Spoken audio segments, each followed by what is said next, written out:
Now, the issue of midstream discharge Yeah. was a challenge last year, and the stakeholders are of the view that something needs to be done. Let me tell you what's going on. We're losing a lot of money in Nigeria, and I'll tell you why. First of all, I explained about the issue of the mother vessel. The mother vessel goes into Lome. When she comes into Lome, there's a charge, it's a fee that they charge the mother vessel for coming to Lome. And then we, the daughter vessel, or the Nigerian daughter vessel that goes there to pick up, is also had a fee. So naturally, that is a lot of money going to the Nigerian government. Now, my issue is that we're not doing a lot of STS operation here in Nigeria because everything is being done in Lome. If you go on your satellite link right now to track the vessels that are actually operating in the Gulf of Guinea area, you find out that Lome, which is not really a major importer, has about 100 tankers sitting out there, whereas Lagos, which is the destination, they said Ghana is the gateway and Nigeria is the destination. The destination has almost the same amount of tankers that the gateway has. So what is happening? Which means the gateway is actually collecting most of the businesses. Now, if the main mother vessels can come to Nigeria, that is a 3% levy to not NPA, 3% levy to NIMASA, but also a collection to the NPA because they have to pay the NPA. That is money in the bank for us. Then in addition to that, the daughter vessel, which is the cabotage vessel that picks it, also picks up the 2% cabotage fees, which also goes back to government again. So that is revenue we are losing automatically. But right now, what is happening is that there's not much STS. What STS operation I think we get now in Nigeria has to do with the issue of GPK, kerosene.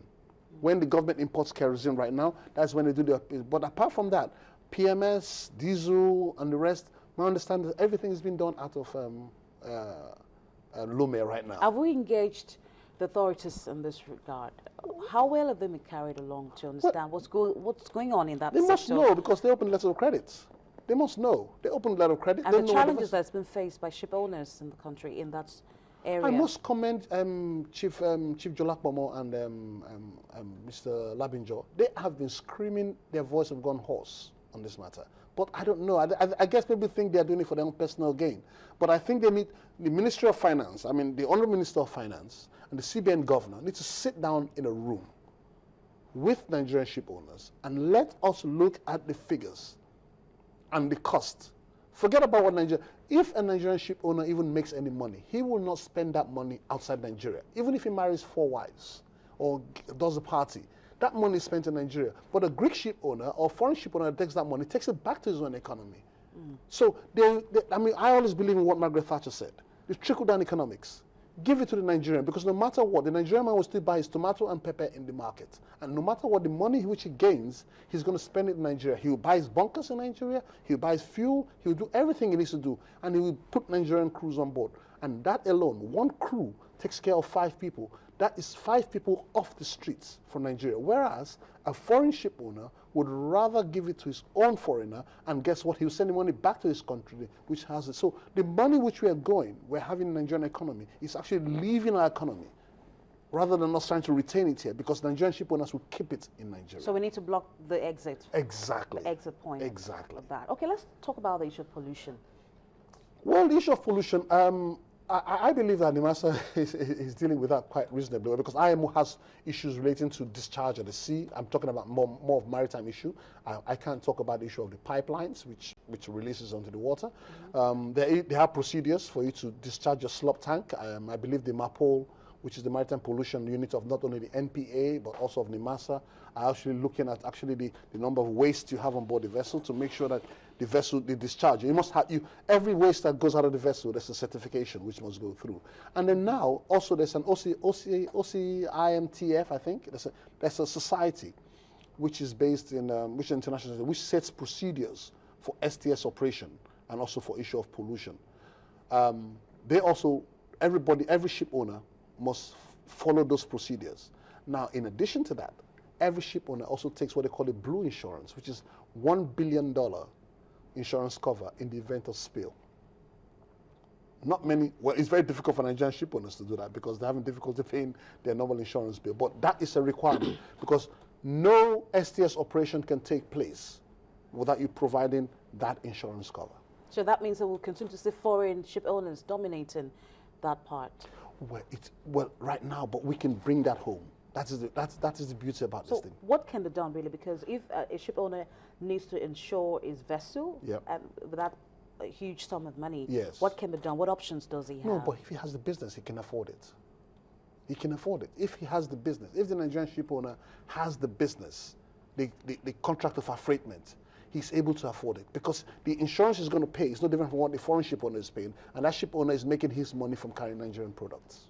So we need to give more room for our own players. Exactly. Okay, let's touch on the issue of maritime bills. How Yes. well have the National Assembly been able to pass the bills relating to the operations of the maritime sector?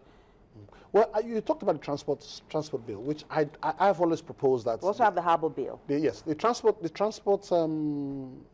bill, which was supposed to set up an economic regulator for the maritime sector. I believe that has been overcome now by the issue of the Nigerian Shippers Council being made the economic regulator of this. I think they just need to tidy that up, and I think that's a good business by government. The Shippers Council becoming the economic regulator is good. They just need to put them in the right line and also control the costs charges by these freight forwarders and everything. Let them become the economic regulator. That's a good business. So we don't need the transport bill anymore, really, per se, because of Shippers Council. There's no need creating agencies we don't really require.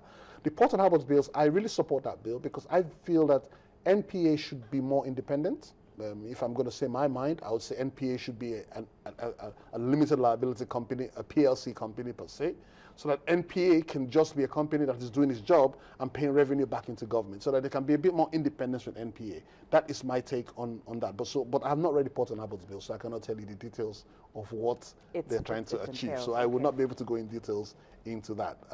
The Cabotage Act. I don't see anything wrong with it. So is it as strong as it should be? I don't see anything wrong with it. Personally, really, there's no need to change the Cabotage Act.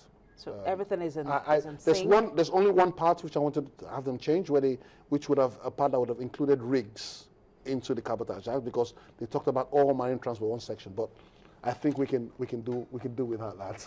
Okay. Now we have just a few months to the end of the year. What do you think the government should do? What kind of assistance, collaboration do you think ship owners would want, the industry players would want from government to give to more them? I think the masses, and I believe they're going to start doing that, and I'm commending Patrick and his team. Basically, I believe that they should be more like bulldogs, not toothless bulldogs, and I believe now they've realized what they had. I think the last court decision that they had gave them more of a bite. They now feel that we have more power because the judge basically said, Nimasa, you have this power, go ahead and exercise your power. And I think they're going to start doing that. I believe they should encourage more Nigerians, and I think we can do this.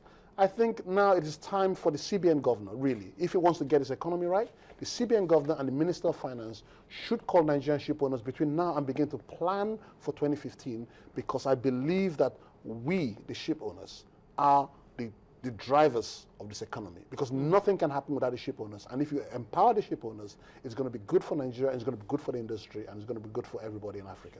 Okay, thank you, Tim. So we have to leave it at that. I'm sure you have a lot more of information to give our viewers. Thank you for your time on the program. Tim Mashanye is a former Director General of the Nigerian Maritime Administration and Safety Agency. He is also a maritime consultant, and we've been talking about the development in the maritime industry, the issues and the challenges facing ship owners, the various laws that need to be passed, and what areas the government needs to step in to help the industry to thrive even more in the year we are. And that will be it here on Business Morning. We do appreciate your time with us for watching. Thank you so much. I am Bolaji Akinwale.